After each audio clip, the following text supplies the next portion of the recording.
Hey superstars, how are we all doing? So I'm at home, which is very, very rare for a Saturday night. For those that don't know, I am High Energy Holes and I am a DJ and children's entertainer, but I am also a health and well-being coach. And I've literally just been coaching somebody, and it just came up about panic attacks, and then something went off in my head saying I must do a video about it. So I just wanted to come on and talk about panic attacks and anxiety. I have suffered for years. I say suffered, I don't really suffer so much these days. I haven't really suffered in years, actually, since I took charge of it myself. But I was diagnosed with panic disorder and anxiety disorder when I was 17 years old, and I was struggling with it all through school, all through my teen years and into my adultcy, and it really did affect my life badly. I actually spent a whole year of college at home because I couldn't actually go into college. It was actually quite humiliating for me. I think I'd held in so much all through my school years and been through so much and suppressed who I was, and I just had so much built up inside of me that it just kind of started erupting like a volcano, and it all started pouring out of my body in the forms of panic attacks. And they actually got so bad that my legs went like jelly and I couldn't walk. And I remember the first instance when that happened, I was at somebody's house and I was round there just hanging out with a couple of friends, and I had such a bad panic attack that I was hyperventilating. Felt like I couldn't breathe, and then my legs went like jelly, and then I was like, oh, I can't walk. They phoned an ambulance. It was very dramatic, but the people around me, it wasn't their fault because they didn't know, and I didn't know at the time either, but because they were panicking, and it was making me panic more, so it made me worse, which is why it got so bad. I got carried off in an ambulance to the hospital, which we had in my hometown, and at the time we don't have a hospital anymore. But we did, because this is going back many moons now, because I'm 40 years old now. I was 17 at this point, so we're talking 2001, and they were like, you've had a panic attack. I felt like an absolute prat. I felt so stupid and like an absolute idiot.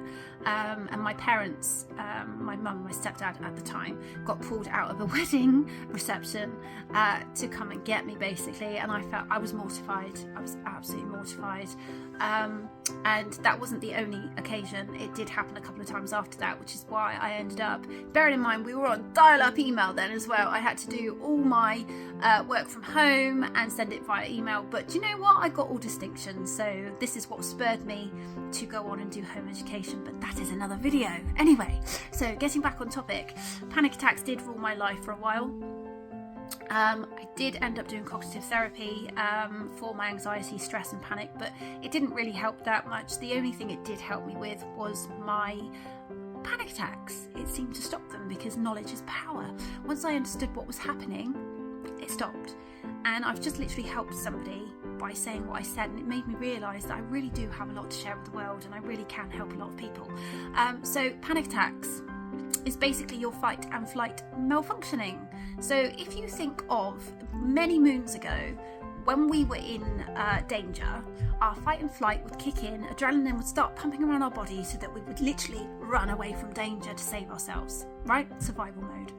Well, if you actually think of it, when it's malfunctioning, your body is telling you you're in danger when you're not actually in danger, but your body is telling you you are. So the adrenaline kicks in, and then your body doesn't know what to do because you're not running away from anything. You're just stood still or sat still.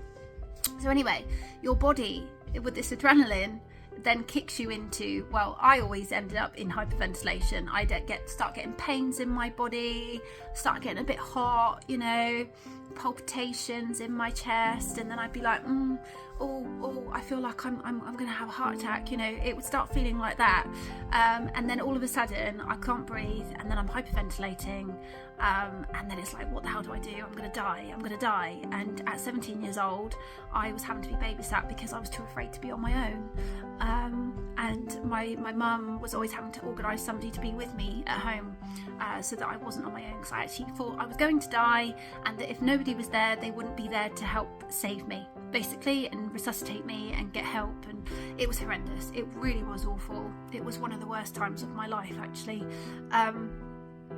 But sorry, still triggers me at times.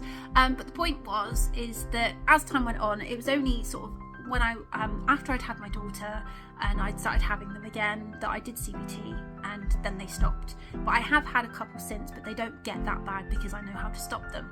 But I just wanted to give you some options, and obviously the reason I don't have them anymore is because I now understand something even further. But the point is, if you are having a panic attack, obviously you need to I always found it reassuring to phone somebody if I was on my own, or to find somebody to talk to, and I've even reached out to people on Facebook before, because, and even my kids, I've been like, just talk, just say anything, talk about something, because the art of distraction, if you can distract your brain before it gets really bad, you can actually stop the panic attack as it starts. You can actually stop it because your brain stops thinking about it, stops focusing on it, and then you can actually stop it. However, if you are in the thrust of a panic attack to the point where you can't breathe, you need to obviously think ahead, because you will need a paper bag. But if you don't have a paper bag, you can take both your hands and cup them. Sorry, I'm holding my phone so I can't show you, but if you cup both hands around your mouth, seal it around your mouth, what's actually happening is when you hyperventilate and you can't breathe and you feel like you're going to pass out, is because your carbon dioxide and oxygen levels are not balanced. So if you bear in mind, we breathe in oxygen, we breathe in oxygen and we breathe out carbon dioxide, right? That is the regulation. But what's happening is when you're hyperventilating is your oxygen levels are dropping and there is not enough going round to your brain or around your body, and the carbon dioxide is not releasing and it's building up in your system, so it's imbalanced and your body is like, whoa. So you need to balance it out again. So you need to basically either breathing into a paper bag, cupping your hands around your mouth, you need to breathe in for 3 and then breathe out for 3. So you need to regulate that breathing, you need to slow it right down, and you need to regulate, and in doing so you're regulating those carbon dioxide and oxygen levels.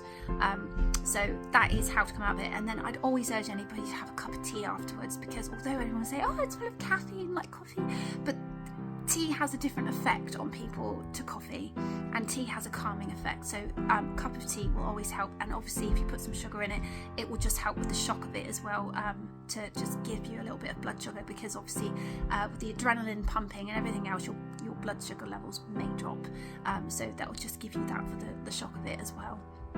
So that's something, a little bit of advice there. But also the one thing that really does help as well is magnesium.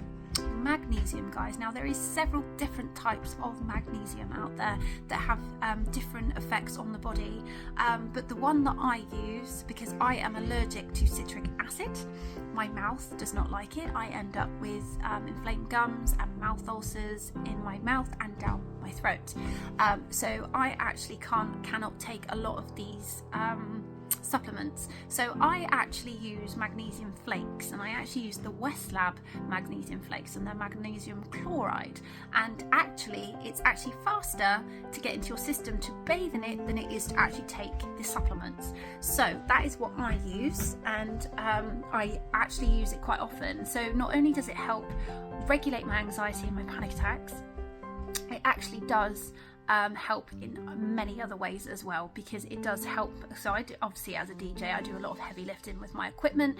I do a lot of dancing as a children entertainer. I was a dancer from the age of 4 anyway, so I've been dancing since I was 4.